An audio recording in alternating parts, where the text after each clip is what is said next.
What's up, world? My name is Shae Rozar. You're here for another episode of Artist Corner.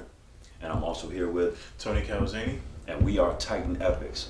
And today we've got a very special guest. We are currently in his studio presenting to you Mr. Alvin Kofi. He is in multiple different TV series right now, Sky Arts and amongst another BBC TV station. Is that correct? I'm working on a project, The World Reimagined.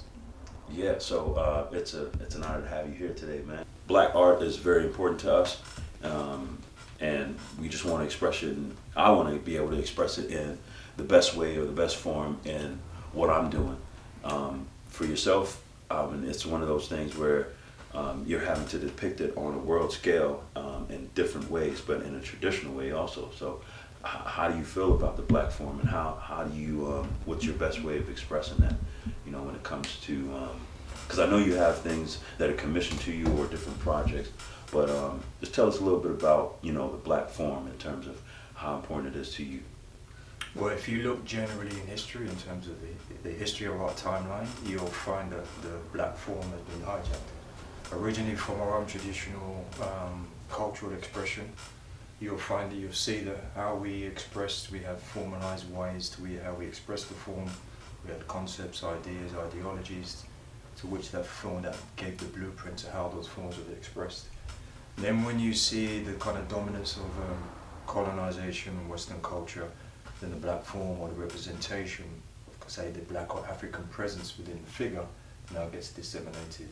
And that goes way back into kind of Hellenistic Greek period, and a different form of representation of the human body. And the male form starts to take a different facet of different conceptual ideas underlying that representation or expression. Absolutely.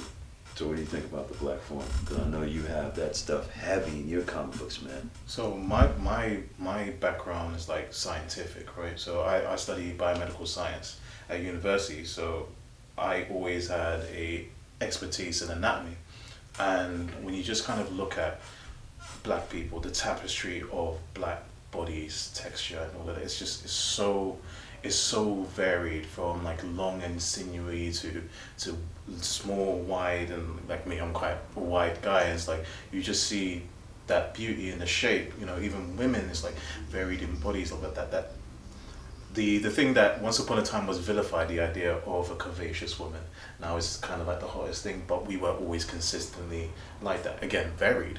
We had taller, skinnier women, but we embraced every single shape that we had. But like you said, Simon, that mentality of the colonizer to say that no, this is right, this is wrong, until they adopt it and say, oh no, it's right again. So we kind of get wiped out, that profile, that body type. Yeah. What traditional, how black people are. Yeah. Tends to start to take a back seat. Yeah. And represent, artistic representation. Yeah, but we're always consistent with it, right? In terms of our depiction of art, the beauty of our shape is always consistent. You take the Greeks and the Roman, they adopted that. Then somewhere along the line through history, they the West and the Renaissance period, they discarded it, then quickly adopted it again when that one hot artist brings it back in the naked woman. You're finding a refinement of facial features, from the Buddha. Now the Buddha gets refined, you get the kind of fine European facial features. So the original Buddha expression with a lot wide nose and lips, which is generally from Eastern cultures. Most cultures are that way inclined featurally, and then that gets slowly gets kind of filtered out as Europeans take over, and that has continued. And then that becomes kind of stigmatized, and we have that still present today. Yeah, of course, yeah. I mean, myself, I come from a filmmaker's background, so I studied university for filmmaking, film directing, and line producing. So I had the art background, but I always wanted to try and find a way to merge both of them together. So for me, comic books were almost like these mini movies, in expressing yourself. And not having the budget to be able to create have an actual movie. This is the cheapest way to express what you have visualized in your mind as a full-length feature of something you want to see. So for me, especially when you're looking at, black depictions of characters on camera, dating back to a time, because of course we had to study film. You'd see a lot of stuff in black and white, and how they would interpret, the black characters in there. I would notice that, especially with sepia tone, they would have to brighten up the sepia tone a little bit, because of the fact that the black image of that woman or that man would be so dark, because they took out particular things that were originally in cameras. And then when you go to, particularly with photography and film, if they don't know how to light it, makeup, the issues with modern photographers and fashion, makeup, they tend to overdo it or underplay it, so you don't, you're either too greasy or underplay, so you lose all the highlights.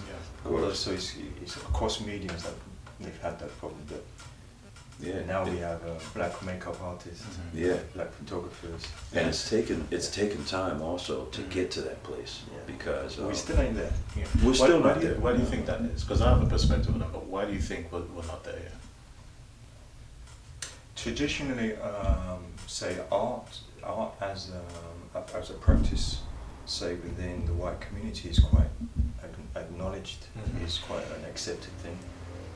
In the black community, we are still coming into those spaces, because we don't have that in our culture anymore. Right. We haven't had that in our culture. It's been filtered out in different ways through colonization, through domination, through different religious practices, stigmatization around the black figure. So you'll see it being filtered out in so many different ways. And we have not been encouraged to embrace our own creativity, and we have not been encouraged to embrace our identity, and our expression of that identity. And that comes through the arts. Yeah, absolutely. No, I agree there, because you get the same thing, right? Me coming up as doctor, lawyer, or solicitor, that's it. And the idea of, you're drawing, that's cute, and you put it to the side. And I think you get this contingent of people that are passionate about art in whatever form. Like you said, makeup artists, but they're constantly told, no, you can't do that, think of something a bit more reliable. But on the flip side, when you have those people break through, that toiled for X amount of years, they're not looked at. So you can have a massive campaign where, we're releasing this new line of hoodies, and when you don't have those voices that matter, those eyes that matter, you miss out on things like the coolest monkey in the jungle for H&M, and I think that's the failure right there. It's us within our culture of saying, don't go into that, and on the other side, the others saying, oh, you're in this? I didn't know you existed. So it's a weird chicken and the egg. How to solve it, I think we need to reiterate, no, it's okay. It's okay to say, I have this passion, and it's not, quote unquote, practical. It's expression, and expression should be practical. That we walk out of the house, what we decide to wear is an expression of who we are. Whether we put it on a canvas, should that be any different? So there's an interest in, you have an artist, an African American artist called Kerry Jane Marshall. Oh yeah, I don't know if you know him. Yeah, I've heard of her. I remember from pre-1930s and 40s, they had the black face, right? So this whole notion of moving from identity about Negroes, blacks, Caribbeans, coloureds, those terms have always been depicted by somebody else. But we're black people with different skin types, right? And then that is also kind of projected onto the artist to how they present it. So Kerry Jane Marshall created blackface, so he just created one tone. So it was a kind of homogenized look at black people, which in some way he's making a statement, but what it does is it's kind of misrepresentation of the variety and the diversity of the African and black expression. Yeah, but this is the thing.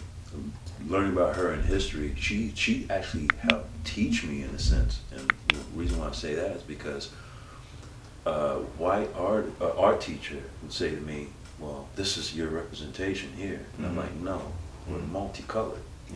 You can't just give me that fixation. So what I did was purposely make all the other characters that I had different colors. You know what I mean?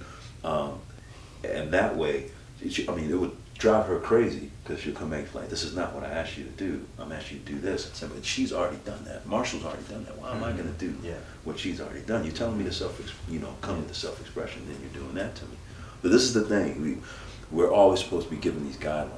And there's no guidelines to our own self-expression of who we actually are. Yeah. If I'm going to draw you, he can't tell me. That person can't tell me how I'm going to draw you. And you can't do that vice versa. And this is what we've been given from generation to generation, but that's passed the down. Problem of education and the curriculum, right? We have this box, figure out what to put in the box and feed the masses within that box. The fortunate thing you have is that as you grow older, you realize that that's not really how education works. It's not in categories. So in retrospect, we need, and I'll look at the cameras and I'll say this, we actually need more black art teachers, okay? So those people out there that feel like, as Tony was saying, there's only, you come from a background where they only give you the selective delegates of what jobs you can have professionally. You can be a teacher and you don't have to be a teacher teaching. We have one cavity to that. Well, we need black artists that are projecting a traditional ideology around our representation. Of course. Which does not come out of the European concept. Yeah, of course. The representation. Yeah. Because historically ours is much broader and much complex in the way we have represented that historically. Mm-hmm. There's no other culture or tradition that has the complexity or the understanding of the notions of a human being, or the expression or the existence of a human being on this planet as we stand. No other cultures have that. And we need people that are coming forward and bringing back those kind of foundational ideologies, concepts, insights to how we now reinterpret that black figure. Absolutely. That's what we need. Absolutely. So European, the skill set is one, meaning that we can go to institutions and learn how to draw digitally, draw and paint, mix tones, etc. The conceptualization, like I see in your comics, there's ideology behind that. It's not figure. There's a whole notion or idea or understanding to how that figure came about, how it manifested, and principles to what that figure represents. That has got to come. That doesn't come from an institution. No. I'm sure what I just saw was not from an institution. I'm saying that's coming from your own cultural legacy, ancestral legacy that's coming into that practice. Absolutely. For you, in terms of like the human form, do you prefer the depiction of realism or stylization? As a traditionalist, when I'm a traditionalist, I move from one to either one, depending on what I wanted to predict, or narrative or story that I'm telling. In traditional sense, we abstracted the form. African tradition moved in and out of realism and stylization, and that's indicative of us. We don't stay in one way, and that's because we know that the world exists in these kind of multiple dimensions. You cannot just draw the tree as a tree. You need to create the dimensions, how the tree interacts with all the other elements around it, energetically or just physically, as you physically see it. So therefore you have to have a language that's much more complicated to depict the complexity of the existence of that tree or that body. And that's now you've got to move into kind of more abstract ways of depicting that form. So you may move away from realism or mix the two. So you have this, you have this dynamics or language in African art where there's a mixture of realism and abstraction that becomes a unique language of itself. And that's where Europeans kind of get mixed up. So when we come now, we're coming with that kind of legacy and that weight to our notions of expression, so how we now present the form. We move it in and out. Traditional Europeans, you may tendency to stay in a kind of realistic rendition, then you just stay in the abstract camp, or you'll stay in the surreal camp, etc., etc. But really, we span all of them as a cultural expression.